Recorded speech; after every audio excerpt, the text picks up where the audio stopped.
কালকে আইন শৃঙ্খলা বাহিনী কঠোরভাবে মাঠে থাকবে। আমি আশা করি আওয়ামী লীগরা যারা চারিদিকে বিভ্রান্ত ছড়াচ্ছে এবং চারিদিকে গাড়ি জ্বালা পোড়া ভাঙচুর করতেছে, যারা ধরবে তারা আমার উচিত যাবজ্জীবন কারাদণ্ড আর না বৃহস্পতি দেওয়া উচিত। তারা আওয়ামী লীগের নিষিদ্ধ দল, কেন তারা এভাবে দেশের অরাজকতার সৃষ্টি করবে? এটা কোনোভাবে মেনে নেওয়া যাবে না। তো আইন শৃঙ্খলার বাহিনী ডাইরেক্ট তাদের হাতে যদি কোনো অস্ত্র থাকে, নাহলে কোনো যদি আওয়ামী লীগের কোনো মানে নিষিদ্ধ দলের কোনো মানে আপনার কিছু হাতে থাকে, নাহলে মিছিল নিয়ে থাকে, নাহলে কোনো জায়গায় যদি কোনো ভাঙচুর করে, তাদেরকে ডাইরেক্ট বৃহস্পতি দেওয়া আসলে এটা বাধ্যতামূলক আমি মনে করি।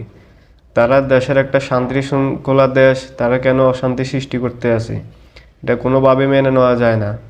তো এই আওয়ামী লীগের কালকে 13 নভেম্বর, তো কালকে দেখা যাক কি হয়। বাংলাদেশে কি ভয়ঙ্কর কোনো কিছু হতে যাচ্ছে?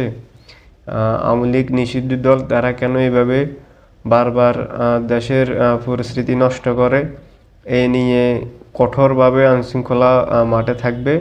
ইনশাল্লাহ দেখা যাবে কালকে কি হবে।